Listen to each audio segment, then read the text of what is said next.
Imagine this. You wake up one morning and for the first time you see yourself clearly. Not the version you present to the world, not the carefully curated identity, the rehearsed responses, the mask you wear to survive, but the real you, the one who whispers doubts in the dark, the one who hesitates before making choices, the one who knows deep down that something is off. And then it hits you. You have been betraying yourself your entire life. Not in the obvious ways, not through grand acts of sabotage or public humiliation, but in the quiet, invisible moments. The times you said yes when you meant no. The dreams you abandoned because they seemed unrealistic. The beliefs you adopted because they were easier than defiance. The relationships you tolerated because loneliness felt worse than dishonesty. This is not a mistake. It is not an accident. It is self-betrayal, a slow, methodical erosion of your own truth. And here's the most unsettling part. You did it willingly. The great paradox of self-betrayal. Why would anyone betray themselves? Why would a person, intelligent, self-aware, capable of love and reason, systematically act against their own desires, values, and well-being? At first glance, it makes no sense.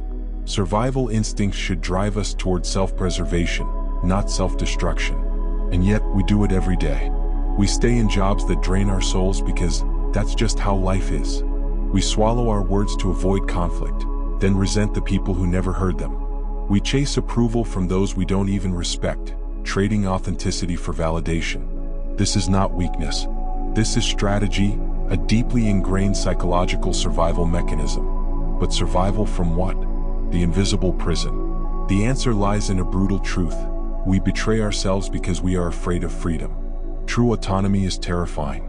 It means full responsibility, no excuses, no external villains to blame, no societal scripts to follow. It means standing alone in the face of uncertainty, with nothing but your own judgment as your guide. And so we construct cages. We hand over our agency to culture. This is just how things are done. Authority, they know better than me. Tradition, this is what people like us believe. We betray ourselves because it feels safer than sovereignty. But the cost is catastrophic. The silent war within. Every act of self-betrayal is a fracture in the psyche. Carl Jung called it the shadow, the disowned parts of ourselves we refuse to acknowledge.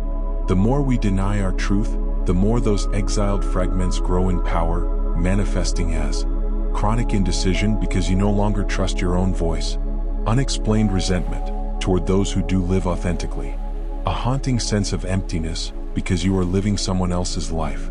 This is not philosophical speculation. It is a psychological reality, and it raises an even darker question. What happens to a person who spends a lifetime betraying themselves? The point of no return. There is a moment, often too late, when the weight of these betrayals becomes unbearable. When the lies you've told yourself collapse under their own gravity. When the person in the mirror is a stranger, and the life you've built feels like a poorly staged play. This is the crisis. This is where the real work begins. But before we can escape, we must understand how we became traitors to ourselves in the first place. The illusion of safety and self-betrayal. Why would the mind, an instrument designed for survival, turn against itself? The answer lies in an ancient deception, the belief that belonging is more important than being. From childhood, we are conditioned to equate obedience with love, compliance with security. A child who questions too much is rebellious. An adult who refuses to conform is difficult. Society does not reward truth-tellers, it rewards convenient members. This is not conspiracy, it is cultural mechanics. Friedrich Nietzsche saw it clearly. Morality is the herd instinct in the individual. We internalize the values of the tribe before we even know we have a choice. By the time we question them, the chains feel like part of our skin. The existential dilemma: freedom versus belonging. Jean-Paul Sartre argued that humans are condemned to be free, that we alone are responsible for our choices, and this unbearable weight drives us to self-deception. We invent excuses: I had no choice, this is just how it is, to escape the terror of absolute autonomy. But there is a twist. The more we betray ourselves to avoid loneliness, the lonelier we become. Because inauthenticity is its own form of isolation. No one can love the mask, the Jungian shadow, where betrayed selves go to die. Carl Jung's concept of the shadow explains the psychological toll of self-betrayal. Every time you silence an instinct, suppress a desire, or adopt a belief you don't truly hold, a piece of you splits off. These exiled fragments don't disappear. They gather in the unconscious, forming a reservoir of self-loathing, unexplainable anger, and chronic dissatisfaction. This is why people who have it all still feel empty. This is why success without self-honesty is a gilded cage. The Schopenhauerian trap. Life is pendulum between pain and boredom. Arthur Schopenhauer observed that humans oscillate between two miseries, the pain of unfulfilled desire and the boredom of satiation. But there is a third misery, the agony of living a life that is not yours.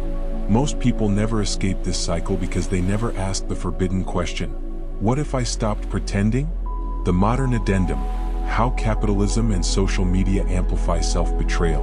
Aldous Huxley warned of a dystopia where people love their oppression. Today we don't need tyrants, we willingly enslave ourselves to performative identities, curating personas for algorithms rather than living truthfully. Hustle culture, mistaking productivity for purpose. Consumerism, filling existential voids with objects. The modern world runs on self-betrayal. It is the oil in the machine. But the machine does not care if you break. The cognitive dissonance spiral. Every act of self-betrayal creates a crack in your psyche. To avoid facing the contradiction between who you are and who you pretend to be, the mind constructs elaborate justifications. I'll quit someday. This is just temporary. Other people have it worse. But these lies compound. The more you betray yourself, the harder it becomes to recognize the truth. Eventually, you forget you were ever free. The neurological betrayal, how your brain adapts to dishonesty. Studies on cognitive dissonance reveal a terrifying pattern. The brain rewires itself to reduce the discomfort of living a lie. Confirmation bias intensifies. You seek only information that justifies your choices. Emotional numbness sets in. The more you suppress your instincts, the harder it becomes to feel anything deeply. Decision fatigue cripples you. When you've spent years ignoring your intuition, even small choices feel paralyzing. You become a stranger in your own mind. The social consequences, the invisible contagion of self-betrayal. This is not a solitary affliction. When individuals live falsely, societies grow sick. Relationships become transactions. You love what others can do for you, not who they are. Art becomes content, created for clicks, not meaning. Politics becomes theater, governed by image, not integrity. A culture built on self-betrayal cannot sustain itself. History shows this. Empires collapse when their citizens no longer believe in anything real. The ultimate irony, the more you betray yourself, the less you have to offer. Gabor Mate's work on addiction reveals a universal truth. All dependencies are attempts to escape pain. But what if the greatest addiction is the one we don't see? The addiction to approval, to safety, to the illusion of control.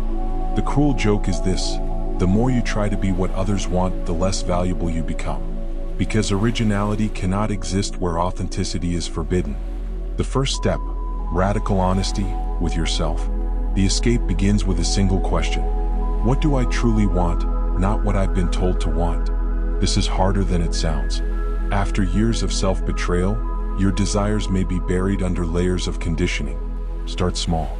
Notice when you say yes but mean no. Identify beliefs you've inherited but never questioned. Observe the moments you alter yourself to fit in. This is not about judgment. It is about awareness. The Nietzschean prescription, become who you are. Nietzsche's solution to existential suffering was self-overcoming, not the rejection of all values but the creation of your own. Stop asking for permission. The world does not owe you validation. Embrace necessary conflict. Truth tellers are rarely loved until they're needed. Let your life be an experiment. You are not a fixed entity but a work in progress. The Jungian reckoning, shadow integration. Jung's antidote to self-betrayal was shadow work, facing the parts of yourself you've denied. What traits have you disowned because they were unacceptable? What emotions do you suppress because they're too much? What version of you have you buried to avoid judgment? Reclaim these fragments. They are not your enemies, they are your power. The existential shift, from security to sovereignty. Viktor Frankl, survivor of the Holocaust, wrote, "Between stimulus and response, there is a space. In that space is our power to choose." Self-betrayal thrives in automaticity, when you react without thinking. The rebellion begins in that space. The moment you pause and ask, is this really my choice or am I on autopilot? The final barrier, the fear of exile. The greatest fear is not failure, it is excommunication. The terror of being cast out of the tribe. But here's the secret. The tribe is an illusion. The people who matter will respect your authenticity. The rest were never yours to keep. The paradox of self-betrayal. After all this, the conditioning, the fear, the slow erosion of self, what remains? A single, devastating revelation. You were never trapped. The bars were never locked. The door was always open. The prison was made of stories, stories you could have left at any time. The fatal misunderstanding. We think self-betrayal is about morality. It is not. It is about physics.